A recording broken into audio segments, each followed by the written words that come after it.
Hello everybody, it's Wyvern here with another bit of Total War Warhammer 2 Quick Match gameplay. This time around we are on the map Reeking Mire, and this time we are once again playing as the Vampire Counts, and we are up against the High Elves.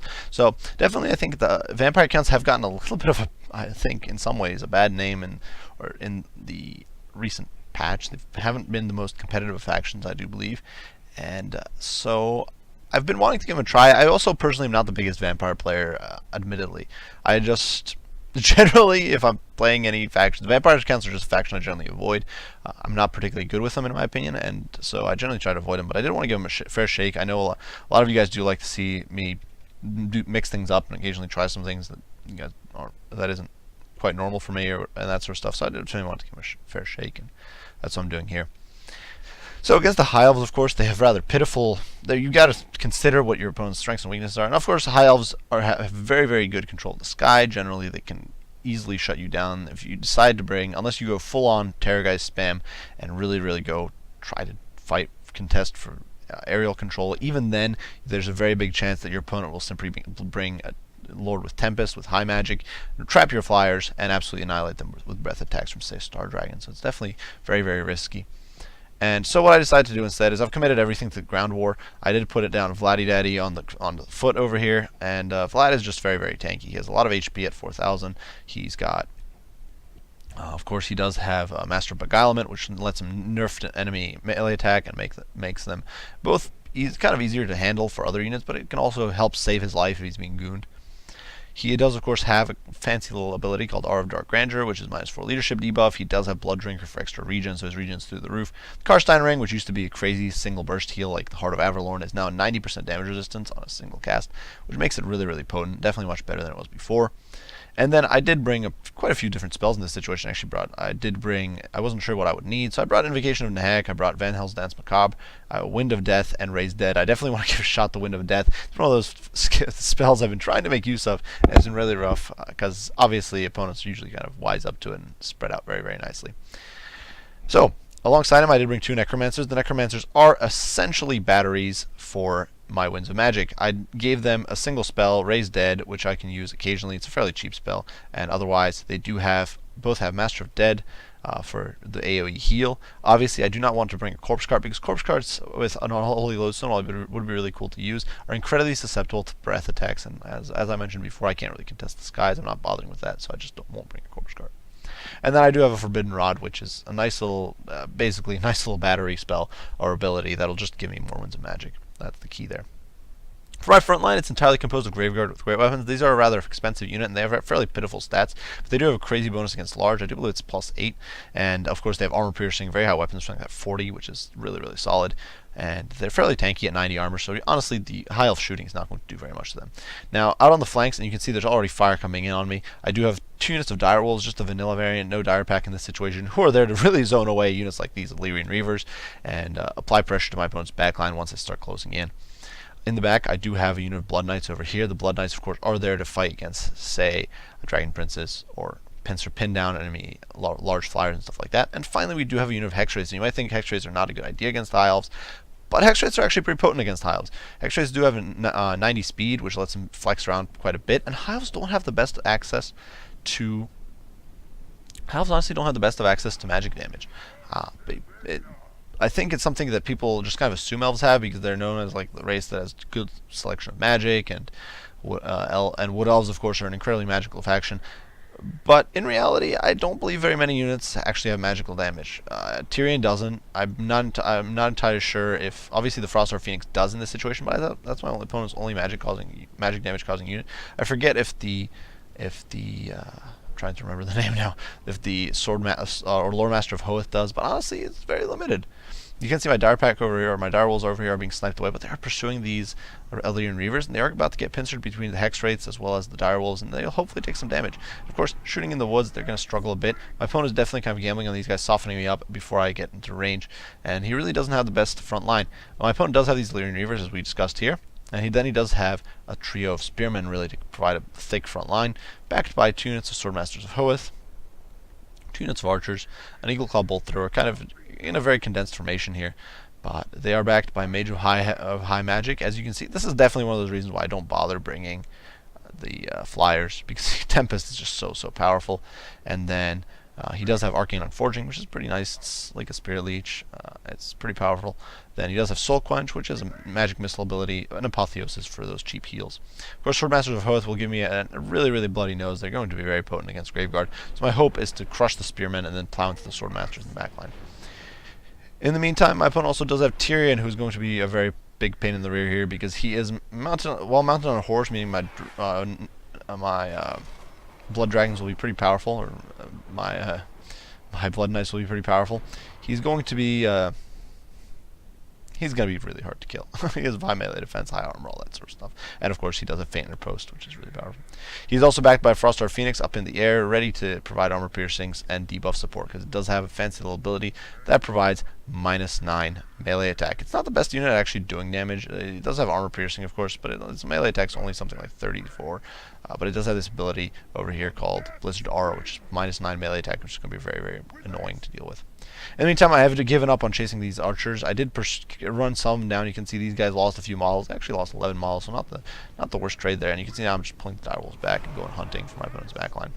In the meantime, poor Vladdy Daddy is being hit by an Arcane Unforging, and I'm debating whether or not I should open fire. Vlad, of course, does not have a shield, so despite having some slight missile resistance, he's not really going to tank the missiles that well.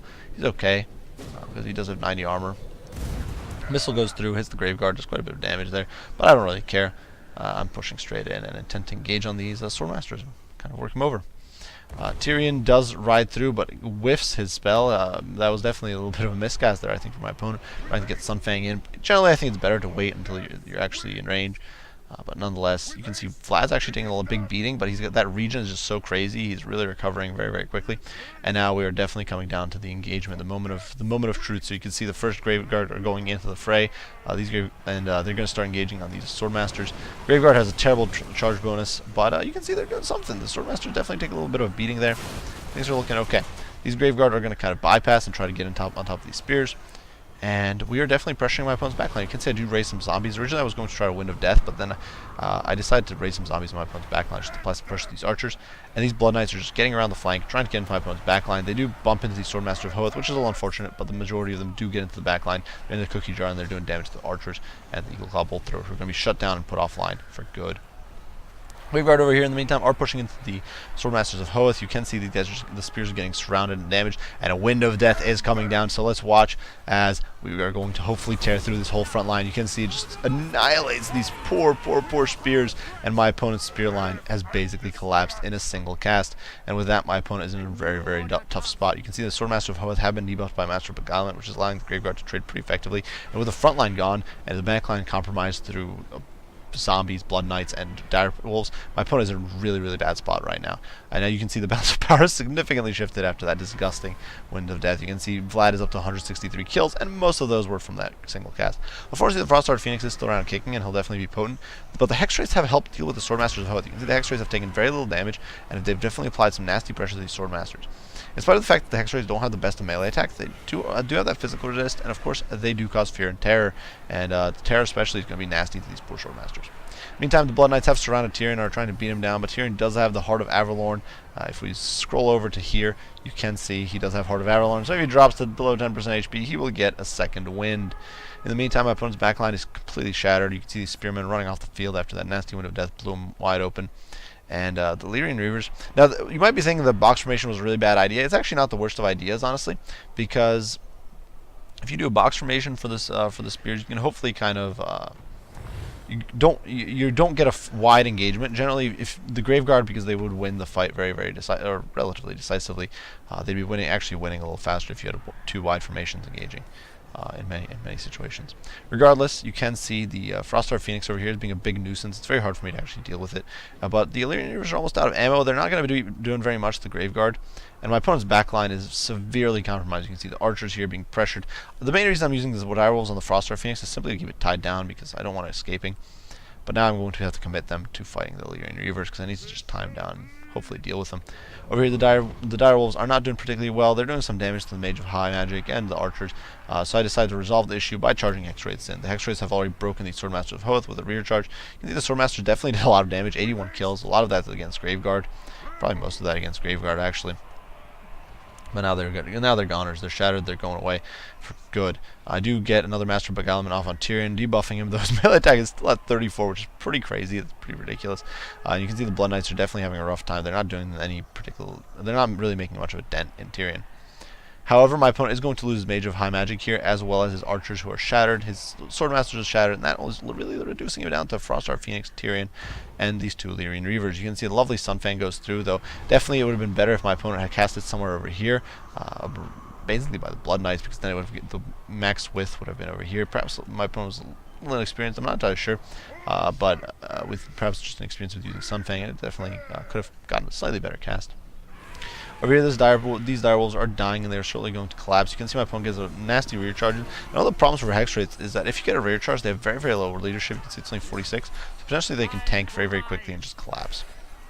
Tyrion is surrounded in here, but he's not really having the best of time of it. He's getting chopped up, and slowly but surely we are picking him apart. And of course, these Illyrian Reavers are not going to have a good time at all in a sort of melee here. You can see I've gotten some zombies in behind him. The zombies will hopefully apply some pressure. I'm just trying to keep these guys pinned down so that the rest of the cav can hopefully actually kind of beat up on them a little bit. And these guys are definitely not having the best of time of it. In the meantime, I do pull these guys off because my opponent has gotten the Frostheart Phoenix up into the sky. And Vladdy Daddy is trying to push in and apply some pressure. But of course, with the debuff to my melee attack, it's going to be very hard for me to do much of anything. Frostheart Phoenix is definitely a major nuisance. Nonetheless, these Illyrian Reavers are not going to have the best day, and they're going to get chopped up pretty efficiently. And you can see the Hexwraiths, of course, laying the smackdown on them.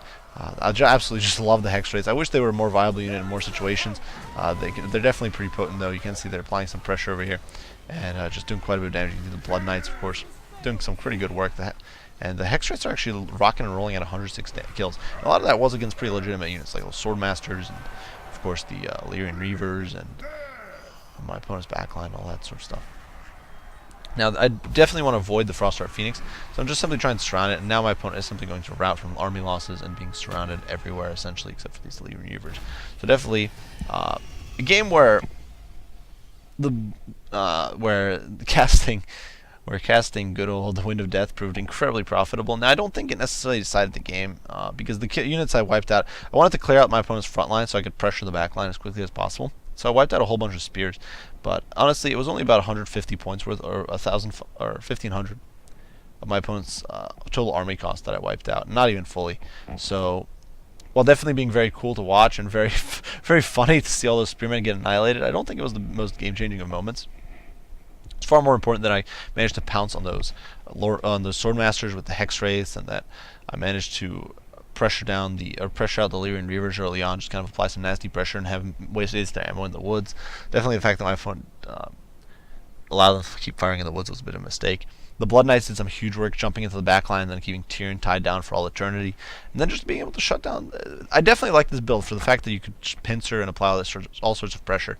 I'm not entirely sure I wouldn't change something. I think perhaps the loadout on the Necromancers could be slightly adjusted, something like that. The Hexwraiths might not be optimal. A second unit of Blood Knights could perhaps be a little better. But the Hexwraiths definitely performed rather well, just murdering those Swordmasters of Hoth. And if your opponent, for example, brings Phoenix Guard, the Hexwraiths could potentially perform a bit better. And I definitely think that of all the factions, Elves are actually one of those where Cairn units or these kind of ghost units are actually, the ethereal units are actually a decent pick. Just like dwarves who don't have much magic's damage, the High Elves don't either, except the High Elves also don't have the crazy magic resistance to resist your attacks. So I could definitely see the Cairn units being decent against both Dark Elves and High Elves. Now obviously they can bring dragons with breath attacks, but you only have so many breath attacks, and you do have Invocation of Nag to kind of compensate for that. And obviously your opponent would have to focus the unit specifically down with breath attacks, and breath attacks are a little iffy to begin with, so I think there's a lot of room definitely to make Cairn Wraith units work. And in this situation it worked out. The Frostheart Phoenix, of course, is a unit that does have magic damage, so definitely something to watch out for there, but otherwise pretty decent. And yeah, my opponent's archers got raked in some kills. I'm not entirely sure how much of that was zombies. The Illyrian Reaver archers actually performed rather well, and you can see the Swordmasters of Hoth actually absolutely diced through those poor Graveguard. It's not really a matchup at all. The Swordmasters are simply far superior to Graveguard with great weapons. The main thing is that Graveguard with great weapons will trade pretty effectively with most of the other Elven or High Elf frontline units, like White Lions and that sort of stuff. And So I think they're a decent pick from that perspective. And they're still fairly tanky against arrows just because of that very, very high armor at 90. So nonetheless, good get to my opponent. I had a lot of fun. It was definitely cool to actually get to use a Wind of Death for once and have it make an impact. Commenting on this build, I definitely think a little bit better spacing would have perhaps been a better idea, and perhaps ditching the archers and bolt thrower entirely, and using those freed up points to make room for, say, 2 units of White Lines of Krace. That could have been in my opinion, a big sort of game changer, just to get a little extra armor piercing. Or perhaps an additional unit of Illyrian Reaver archers, and then some sort of adjustment. I definitely think could have made quite a bit of a difference, because my opponent definitely was lacking the armor piercing to deal with the Graveguard with great weapons. Obviously, you can't predict that your opponent's going to bring Hexwraiths, so I don't think there's too much that can be said about that. But definitely, if you didn't have a backline, and I definitely think it's nowadays with the necromancers or double, triple bringing 2 necromancers is fairly common, or at least bringing 1 extra necromancer is fairly common. I definitely think it's a good idea to either have a fairly limited backline or just not bring a backline and rely on skirmishing units like the Reavers. So nonetheless, good game to my opponent. I do hope you guys enjoyed the video. If you did, be sure to leave a like and subscribe down below. If any comments, criticism, any questions about the game or anything like that, any recommendations, be sure to leave those down in the comments and I'll respond as soon as I can. As usual, guys, I do appreciate you all for watching, and I will see you all in the next one. Wyvern out.